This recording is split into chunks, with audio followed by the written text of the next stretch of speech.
The first thing the Galactic Union learned about humans when they returned was that they never forgave being called primitive apes. That insult had been flung 1,000 years ago, shortly before their extinction by the Isler, a race known for their advanced biotechnology and lack of tact. Humans at the time had been a curious anomaly, technologically behind but annoyingly resourceful. When they disappeared, most species assumed their flame had simply flickered out. As it turned out, they were wrong. The ship arrived in the Kellner sector unannounced, materializing in the center of a heavily contested trade route. It wasn't one of the standard Union classes, nor did it match the chaotic pirate vessels that often plagued the area. Its hull was black matte to the point of absorbing light, as if the ship itself rejected being seen. It dwarfed the surrounding Union frigates and gleamed with edges too precise for even the meticulous Lavian engineers. When the comms link opened, the voice on the other end was unmistakably human. "This is Commander Elias Drake of the Terran Ascendancy. We're back." No one believed it at first. A few Isler historians argued it was a prank by some obscure species trying to revive old myths. The Union Council debated for days, attempting to rationalize the appearance of what looked like a military vessel from a long-dead race. Meanwhile, Commander Drake's fleet made no move to explain their sudden reappearance, nor did they respond to demands for identification. They simply parked themselves near the contested route as if daring anyone to test their patience. The first fool to take the bait was a Vari captain with a reputation for arrogance. His cruiser approached the Terran vessel with shields raised and weapons primed, demanding they vacate the space immediately or face destruction. The humans responded with silence. Then, with a precision that bordered on artistry, they disabled the Vari ship in a single shot. Union-wide, the event was broadcast as an unfortunate misunderstanding. Privately, it set off a wave of panic. Who were these humans? Where had they been? And how had they, once dismissed as a nuisance, suddenly become powerful enough to humiliate a military-class vessel without breaking a sweat? On board the Terran flagship, Drake leaned back in his chair, watching the unfolding chaos with an expression that could have been amusement or disdain. Around him, the crew worked silently. These were not the humans of old, the ones who argued, improvised, and occasionally stumbled their way through galactic politics. These humans were calculated, methodical. Every move they made was deliberate, a product of what appeared to be centuries of preparation. "Think they figured it out yet?" asked Lieutenant Adrian Cole, a younger officer who still carried the sharp curiosity that humanity was known for, despite the centuries of apparent refinement. "They'll figure it out when we decide they should," Drake replied. His tone was casual, almost dismissive, but there was an edge to it that made even Cole tread carefully. The truth was, humanity's disappearance hadn't been an accident. The extinction event recorded in Union history, an asteroid impact that supposedly obliterated Earth, was a convenient lie. In reality, humanity had foreseen the trajectory of galactic politics and made a decision. They retreated not out of fear but out of strategy. For the past 1,000 years, they had been building not just technology but themselves. The asteroid impact had been staged, the result of a massive terraforming project that repurposed Earth into a launch point for a fleet capable of surviving the long haul of interstellar exile. While the galaxy debated their demise, humanity spread quietly to the uncharted edges of the cosmos, places too dangerous or barren for other species to bother with. They thrived in the void, turning hardship into a weapon. Back in the Union, rumors of their return spread like wildfire.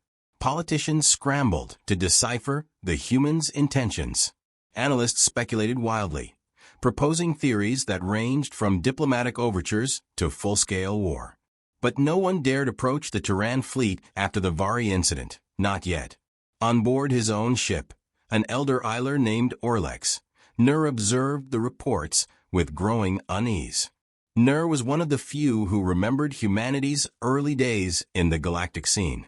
He had been young when the insult was made, and though it seemed inconsequential at the time, He now felt the weight of it pressing down on him. The Isler had always underestimated the species, treating them like a minor curiosity rather than a potential threat. If the humans held a grudge, and every piece of evidence suggested they did, then Nur's people were likely at the top of their list. Summon the council, Nur growled to his aides. We need a plan. Meanwhile, on the Turan flagship, Cole approached Drake again, this time his voice carrying a hint of apprehension. Sir, the Union will start preparing a response soon. Should we escalate? Drake turned to look at him, his expression unreadable. Escalate? No, Lieutenant. We'll give them time to panic first. That's when they'll make mistakes. Cole nodded, though the reply unsettled him. Whatever humanity's plans were, they clearly didn't involve conventional diplomacy. A part of him wanted to ask more, to understand the depths of their strategy. But he knew better than to press Drake. The commander, like the rest of the senior officers, was a product of 1,000 years of calculated evolution. He didn't make mistakes, and he didn't tolerate unnecessary questions. As the Union Council scrambled to interpret humanity's actions, the Turan fleet began to move. Slowly, methodically, their ships spread out across the contested trade route, securing key points without firing another shot. The message was clear: humanity was back, and they intended to stay. What wasn't clear, what no one could yet grasp, was just how far they were willing to go. The panic in the Union's political sphere deepened as analysts tried to predict humanity's next steps. The galactic media exploded with speculation. Some saw the humans as liberators, ready to challenge the corrupt oligarchies that had dominated trade and diplomacy. Others feared them as conquerors, poised to exact vengeance for past slights. Whatever the truth, one thing was certain: humanity had outmaneuvered everyone. On the Turan flagship, a meeting of the senior officers was underway. The mood in the room was calm, almost clinical, as they reviewed reports from their scattered fleets. It was a far cry from the chaotic debates that once characterized human leadership. Each officer spoke with precision, offering updates and analyses without interruption. Our expansion into the Kellner sector has gone smoothly, reported Admiral Celine Voss. Local forces are avoiding direct confrontation, likely due to the Vari incident. We've intercepted communications indicating that several factions are forming coalitions, but their coordination is minimal at best. Expected, Drake replied, tapping a holographic display that showed the Union's fragmented military structure. The Union's strength has always been its diversity. Ironically, that's also its weakness. Too many competing interests, too little cohesion. What about the Isler? Asked General Maricane, the officer in charge of ground operations. His tone was as sharp as his reputation, a man who had seen countless simulations of planetary warfare, but had yet to face a real enemy. Their posturing, Voss answered. Standard moves, fleet redeployments, diplomatic overtures to allies. They're trying to avoid looking desperate, but their historical guilt makes them predictable. Drake leaned back in his chair, his expression thoughtful. The Isler are the key, he said. They started this. They gave us the excuse we needed to leave, and the motivation to come back stronger. The rest of the Union will follow their lead. If we break the Isler, we break the Union. The room fell silent as the weight of Drake's words settled over the officers.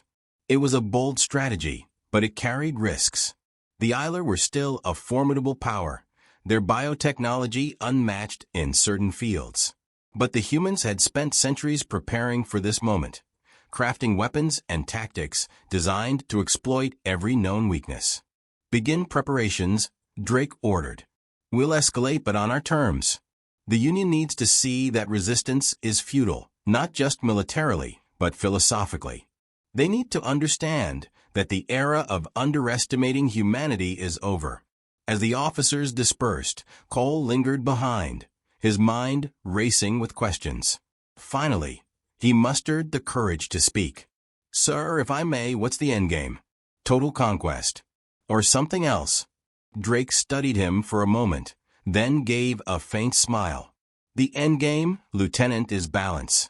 The galaxy needs to understand that humanity isn't here to destroy. We're here to ensure that no one ever forgets what we're capable of. Cole nodded, though the answer only partially satisfied him. He couldn't shake the feeling that there was more to the plan than Drake was letting on. Meanwhile, across the galaxy, the Eiler Council convened in a rare emergency session. The chamber, an organic construct that pulsed faintly with bioluminescent light, was filled with tension. Orlex Nur stood at the center, his voice steady but grim. "We cannot afford to let the humans dictate the narrative," he declared. "If we do nothing, they will dismantle the Union piece by piece. We must act decisively." "And what do you propose?" asked a younger counselor, his tone skeptical. "Engage them in open warfare? That would be suicide." Nur's eyes narrowed.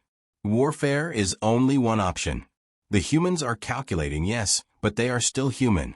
They have emotions, weaknesses. If we exploit those, we can force them to negotiate on our terms." The chamber erupted into debate, with voices arguing for and against various strategies. But deep down, Nur knew that their options were limited. The humans had outmaneuvered them at every turn, and the Eilers' once unshakable confidence was beginning to crumble. Back on the Turan flagship, Drake received a report that made him smile, a rare, genuine expression that caught even his closest officers off guard. The Eiler were attempting to initiate covert negotiations, using a neutral third party as an intermediary. "Perfect," he said, his voice low but laced with satisfaction. "They'll come to us on their knees before this is over." For the Union, the return of humanity was a crisis unlike any other. For humanity, it was merely the first step in a long-awaited reckoning.